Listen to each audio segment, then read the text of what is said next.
मेरे प्यारे देशवासियों, अगले कुछ दिनों में ही विश्वकर्मा जयंती भी आने वाली है। भगवान विश्वकर्मा को हमारे यहाँ विश्व की सृजन शक्ति का प्रतीक माना गया है। जो भी अपने कौशल्य से किसी वस्तु का निर्माण करता है, सृजन करता है, चाहे वो सिलाई, कढ़ाई हो, सॉफ्टवेयर हो या फिर सैटेलाइट, ये सब भगवान विश्वकर्मा का प्रकटीकरण है। दुनिया में भले स्किल की पहचान आज नए तरीके से हो रही है, लेकिन हमारे ऋषियों ने तो हजारों सालों से स्किल और स्केल पर बल दिया है। उन्होंने स्किल को, हुनर को, कौशल को आस्था से जोड़कर हमारे जीवन दर्शन का हिस्सा बना दिया है। हमारे वेदों ने भी कई सूक्त भगवान विश्वकर्मा को समर्पित किए हैं। सृष्टि की जितनी भी बड़ी रचनाएं हैं, जो भी नए और बड़े काम हुए हैं, हमारे शास्त्रों में उनका श्रेय भगवान विश्वकर्मा को ही दिया गया है।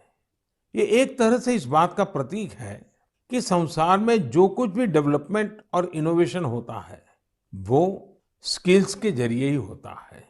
भगवान विश्वकर्मा की जयंती और उनकी पूजा के पीछे यही भाव है।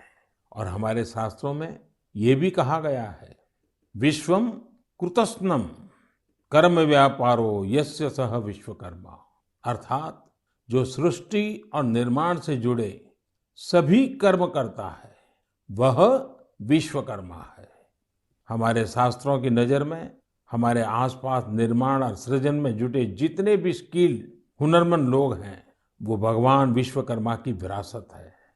इनके बिना हम अपने जीवन की कल्पना भी नहीं कर सकते। आप सोचकर देखिए, आपके घर में बिजली की कुछ दिक्कत आ जाए और आपका कोई इलेक्ट्रिशियन ना मिले तो क्या होगा? आपके सामने कितनी बड़ी परेशानी आ जाएगी। हमारा जीवन ऐसे ही अनेकों स्किल लोगों की वजह से चलता है।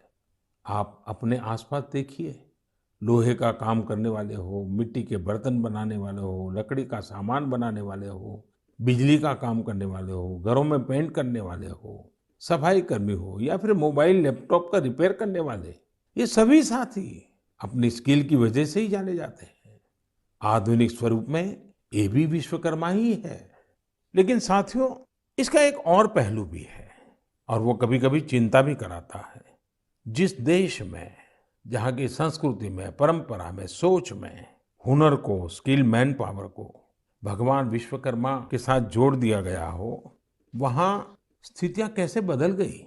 एक समय हमारे पारिवारिक जीवन, सामाजिक जीवन, राष्ट्र जीवन पर कौशल्य का बहुत बड़ा प्रभाव रहता था। लेकिन गुलामी के लंबे कालखंड में हुनर को इस तरह का सम्मान देने वाली भावना धीरे धीरे विस्मृत हो गई। सोच कुछ ऐसी बन गई कि हुनर आधारित कार्यों को छोटा समझा जाने लगा। और अब आज देखिए, पूरी दुनिया सबसे ज्यादा हुनर यानी स्किल पर ही बल दे रही है। भगवान विश्वकर्मा की पूजा भी सिर्फ औपचारिकताओं से पूरी नहीं होगी। हमें हुनर को सम्मान देना होगा। हुनरमंद होने के लिए मेहनत करनी होगी।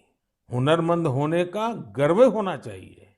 जब हम कुछ न कुछ नया करें, कुछ इनोवेट करें, कुछ ऐसा सृजित करें जिससे समाज का हित हो, लोगों का जीवन आसान बने, तब हमारी विश्वकर्मा पूजा सार्थक होगी। आज दुनिया में स्किल्ड लोगों के लिए अवसरों की कमी नहीं है। प्रगति के कितने सारे रास्ते आज स्किल्स से तैयार हो रहे हैं। तो आइए, इस बार हम भगवान विश्वकर्मा की पूजा पर आस्था के साथ साथ उनके संदेश को भी अपनाने का संकल्प करें। हमारी पूजा का भाव यही होना चाहिए कि हम स्किल के महत्व को समझेंगे और स्किल लोगों को, चाहे वो कोई भी काम करता हो, उन्हें पूरा सम्मान भी देंगे।